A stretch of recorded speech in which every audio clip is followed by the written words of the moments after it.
ইতিহাসের সাক্ষী। 1989 সালের 3রা জুন ইরানের সর্বোচ্চ ধর্মীয় নেতা আয়াতুল্লাহ খোমেনি মারা গেছেন। তাঁর জানাজা এবং শোক মিছিলে যোগ দিতে তেহরানে নেমেছিল লাখ লাখ মানুষের ঢল। লাশ নিয়ে চলছিল মাতম। খুব কাছে থেকে সেই ঘটনা দেখেছেন এমন দুজনের সঙ্গে কথা বলে এবারের ইতিহাসের সাক্ষী তৈরি করেছেন বিবিসির গুলনুশ গুলশানি। তাঁর প্রতিবেদন পরিবেশন করছে আমি মুয়াজ্জেম হোসেন।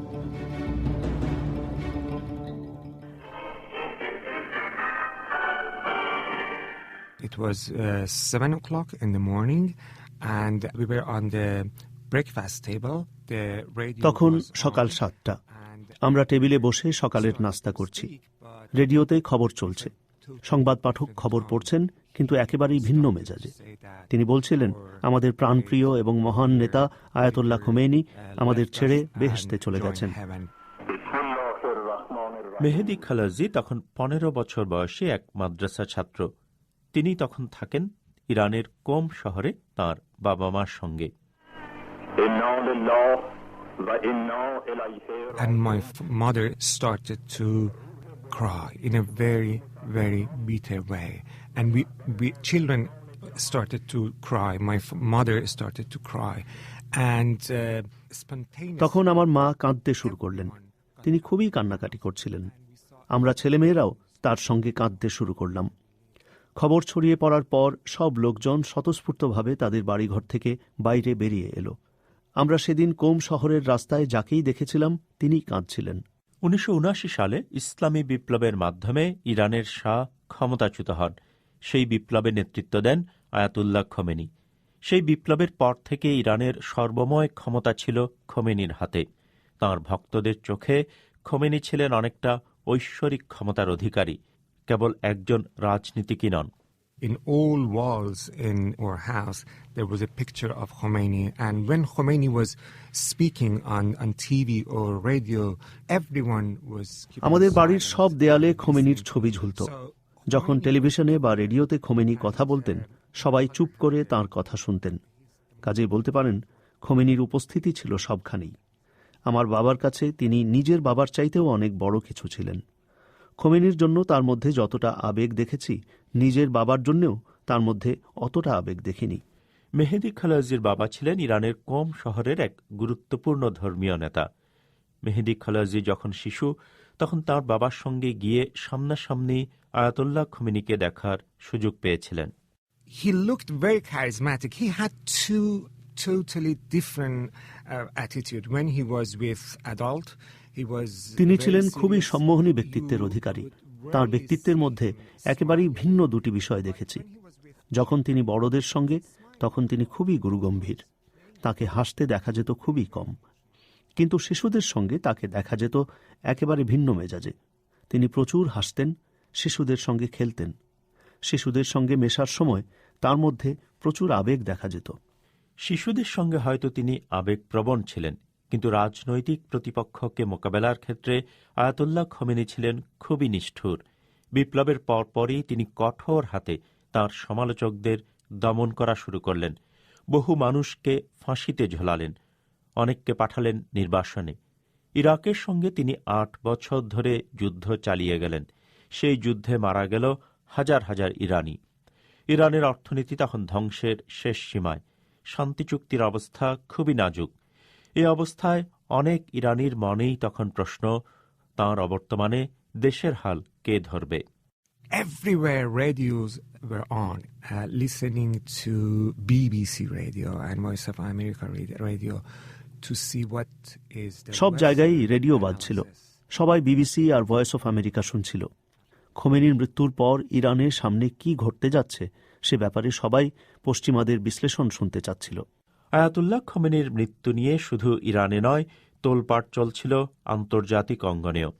ফরাসি আলোকচিত্র সাংবাদিক এরিক বুভে প্যারিস থেকে প্লেনে চড়ে বসলেন ইরানে গিয়ে খোমেনির জানাজার সংবাদ চিত্র সংগ্রহের জন্য। কিন্তু তিনি জানতেন ইরানে ঢোকাটা অত সহজ হবে না।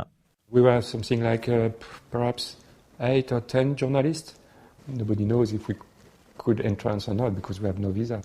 And we arrived over there in the middle of the night at আমাদের দলে আমরা প্রায় ৮-১০ জনের মতো সাংবাদিক ছিলাম। আমাদের কারোরই ইরানের ভিসা ছিল না, কাজেই আমরা বুঝতে পারছিলাম না আমাদের ইরানে ঢুকতে দেওয়া হবে কি হবে না। মধ্যরাতের পর ২-৩টের দিকে আমরা ইরানে পৌঁছলাম। বিমানবন্দরে ইরানি কর্তৃপক্ষ আমাদের ঢুকতে দিচ্ছিল না। আমরাও জেদ ধরলাম কেন আমাদের যেতে দেওয়া হবে না। তারপর ভোর ৫টার দিকে কি হলো বুঝতে পারলাম না, ইরানি কর্তৃপক্ষ আমাদের ইরানে প্রবেশের অনুমতি দিল। এরপর সকাল ৭টার দিকে আমরা চলে গেলাম জনতার মাঝখানে। সেখানে তখন ১০ লাখেরও বেশি মানুষ। The funeral was delayed by 24 hours to allow hundreds of thousands of mourners to visit the open-air site in North Tehran. জুনের ৫ তারিখে তেহরানের রাস্তায় শেষ পর্যন্ত কত মানুষ নেমেছিল তা বলা মুশকিল। কারো হিসেবে ২০ লাখ, কারো কারো হিসেবে তার চেয়েও বেশি ৩০ লাখ। কালো কাপড়ে আবৃত মানুষেরা তাদের বুক চাপড়ে প্রিয় নেতার জন্য শোক প্রকাশ করছিলেন। আয়াতুল্লাহ খোমেনির দেহ চাদরে আবৃত করে একটি কাঁচের বাক্সে রাখা হয়েছিল। তাঁর বিখ্যাত পাগড়িটি ছিল দেহের উপরে। It was late afternoon when we arrived. It was the end of spring and the beginning of summer. It was a bit hot and শেষ বিকালে আমরা সেখানে পৌঁছই। তখন বসন্তকাল শেষে গ্রীষ্ম মাত্র শুরু হচ্ছে। একটু গরম পড়েছে। আমাদের সবার গায়ে কালো শার্ট। আমরা ঘামছিলাম। ঘাম আর চোখের পানি দুটিরই নোনতা স্বাদ আমাদের মুখে। অনেকেই তখন আবেগে কাঁদছে, কেউ কেউ শূন্য দৃষ্টিতে তাকিয়ে আছে কাঁচের বাক্সটির দিকে। পরের দিন সকালে মানুষের ভিড় আরও বাড়ল। উত্তর তেহরানের ওই অংশের সব রাস্তাঘাট তখন মানুষের ভিড়ে বন্ধ হয়ে গেছে।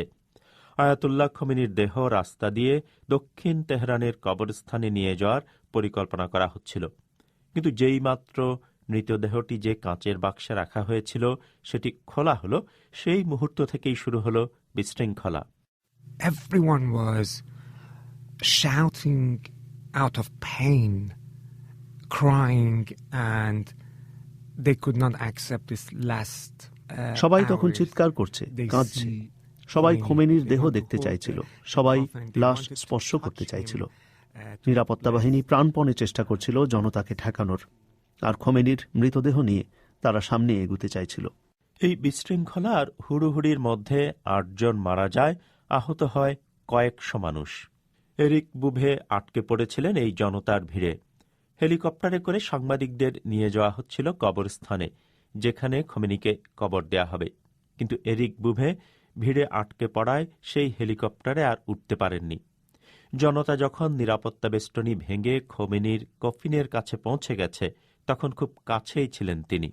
Everybody was pushing everywhere. It was like waves of people, and I saw that it was, I think, something like. সবাই সবাইকে ঠেলছিল। মনে হচ্ছিল একটার পর একটা জনতার ঢেউ এসে আছড়ে পড়ছে। কফিনটা আমার কাছ থেকে তখন বড়জোর ৫০ বা ৭০ মিটার দূরে। এই ধাক্কাধাক্কির মধ্যেও আমি কোনো রকমে কয়েকটা ছবি তুলতে পেরেছিলাম। Sweeping aside the guards, the mourners took possession of the body of the man they called their father. The shroud was torn to নিরাপত্তা shreds. বেষ্টনী তছনছ করে শোকার্ত উন্মাদ প্রায় জনতা আয়াতুল্লাহ খোমেনির দেহ কেড়ে নিল। এরপর আধ ঘন্টা ধরে এই মৃতদেহ জনতার মধ্যে হাত বদল হতে লাগল। আধ ঘন্টা পরে নিরাপত্তা বাহিনী আবার লাশের নিয়ন্ত্রণ নেয়। I couldn't imagine to see him like that because it was over everybody. He was a leader. He was like a god. আয়াতুল্লাহ খোমেনিকে এই অবস্থায় দেখব এটা কখনো ভাবিনি, কারণ তিনি তো একজন নেতা। তিনি বিশ্বের একটা অঞ্চল বদলে দিয়েছেন। তার মৃতদেহ নিয়ে যা ঘটল তা অবিশ্বাস্য। লাখ লাখ মানুষের যে শোক মিছিল কবরস্থানের দিকে যাওয়ার কথা, তা কিছুক্ষণের জন্য থমকে দাঁড়াল। খোমেনির মৃতদেহ উদ্ধারের পর তা নতুন এক চাদরে মোড়া হল। এবার সেটি একটি লোহার বাক্সে ভরে হেলিকপ্টারে করে নিয়ে যাওয়া হলো কবরস্থানে। সেদিন শেষ বেলায় খোমেনির দাফন সম্পন্ন হল দক্ষিণ তেহরানের কবরস্থানে। He was reflecting in his personality everything that you need to know about the temperament. বিংশ শতাব্দীতে চলতে গেলে যা যা দরকার, বিশেষ করে একটা মুসলিম দেশে, তার সবকিছুই তাঁর চরিত্রে প্রতিফলিত হয়েছিল। আর সেই জন্যই তিনি বিশ্বজুড়ে এত ব্যাপক সংখ্যক মুসলিমকে এতটা প্রভাবিত এবং অনুপ্রাণিত করতে পেরেছিলেন। শুধু মুসলিমদের নয়, যারাই নির্যাতিত বা বঞ্চিত, তাদের সবার কাছেই তিনি ছিলেন এক অনুপ্রেরণা। আয়াতুল্লাহ খোমেনির মৃত্যুর পর তাঁর জায়গায় ইরানের সর্বোচ্চ নেতার পদে আসেন আয়াতুল্লাহ আলী খামেনি। তিনি এখনও ইরানের একছত্র ক্ষমতা নিজের হাতে রেখেছেন। মেহেদি খালাজি তার ধর্মীয় পড়াশোনা শেষ করেছেন, কিন্তু খোমেনি পরবর্তী ইরানি নেতাদের উপর তাঁর কোনো আস্থা নেই। তিনি এখন একটি মার্কিন গবেষণা প্রতিষ্ঠানে শিয়া রাজনীতির বিশ্লেষক হিসেবে কাজ করেন। এরিক বুভে আয়াতুল্লাহ খোমেনির শোক মিছিলের যেসব ছবি তুলেছিলেন, সেসব ছবির জন্য তিনি অনেক আন্তর্জাতিক পুরস্কারে সম্মানিত হন।